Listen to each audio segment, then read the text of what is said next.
Bien-aimés en Jésus-Christ, salut et bienvenue à With Nous, notre communauté qui lit la Bible ensemble pour connaître les promesses qu'il y en a en Jésus-Christ, notre Seigneur, notre Sauveur et notre espérance. Nous lisons 1 Corinthiens chapitre 4. Ainsi, qu'on nous regarde comme des serviteurs de Christ et des dispensateurs de mystères de Dieu.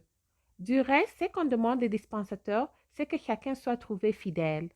Pour moi, il m'importe fort peu d'être jugé par vous ou par un tribunal humain.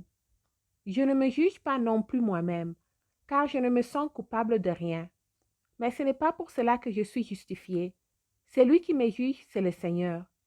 C'est pourquoi ne jugez de rien avant le temps, jusqu'à ce que vienne le Seigneur, qui mettra en lumière ce qui est caché dans les ténèbres et qui manifestera les desseins de cœur.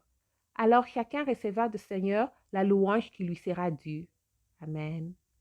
C'est à cause de vous, frères, que je fais de ces choses une application à ma personne et à celle d'Apollo, afin que vous appreniez en nos personnes à ne pas aller au-delà de ce qui est écrit, et que nul de vous ne conçoive de l'orgueil en faveur de l'un contre l'autre.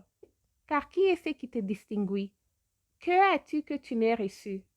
Et si tu l'as reçu, pourquoi te glorifies-tu comme si tu ne l'avais pas reçu? Déjà vous êtes rassasiés, déjà vous êtes riches. Sans nous, vous avez commencé à régner. Et puissiez-vous régner en effet, afin que nous aussi nous régnions avec vous. Car Dieu se semble à faire de nous apôtres, les derniers des hommes, de condamnés à mort en quelque sorte, puisque nous avons été un spectacle au monde, aux anges et aux hommes. Nous sommes fous à cause de Christ, mais vous, vous êtes sages en Christ. Nous sommes faibles, mais vous êtes fortes. Vous êtes honorés et nous sommes méprisés.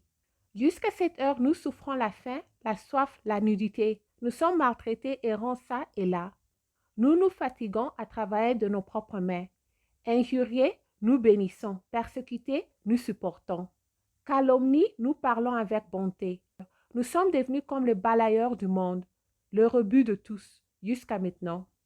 Ce n'est pas pour faire honte que j'écris ces choses, mais je vous avertis, comme mes enfants bien-aimés. Car quand vous auriez 10 000 maîtres en Christ, vous n'avez cependant pas plusieurs pères, puisque c'est moi qui vous ai engendré en Jésus-Christ par l'Évangile. Je vous en jure donc, soyez mes imitateurs. Pour cela, je vous ai envoyé Timothée, qui est mon enfant bien-aimé et fidèle dans le Seigneur. Il vous rappellera quelles sont mes voies en Christ. Quelle est la manière dont j'enseigne partout dans toutes les églises. Quelques-uns se sont enflés d'orgueil, comme si je ne devais pas aller chez vous. Mais j'irai bientôt chez vous, si c'est la volonté du Seigneur. Et je connaîtrai non les paroles, mais là, je tourne la page, puissance de ceux qui sont enflés. Car le royaume de Dieu ne consiste pas en paroles, mais en puissance. Que voulez-vous? Que j'aille chez vous avec une verge ou avec amour et dans un esprit de douceur? Merci d'avoir lu ensemble. J'améliore mon français en lisant la Bible. Restez en Jésus-Christ et shalom.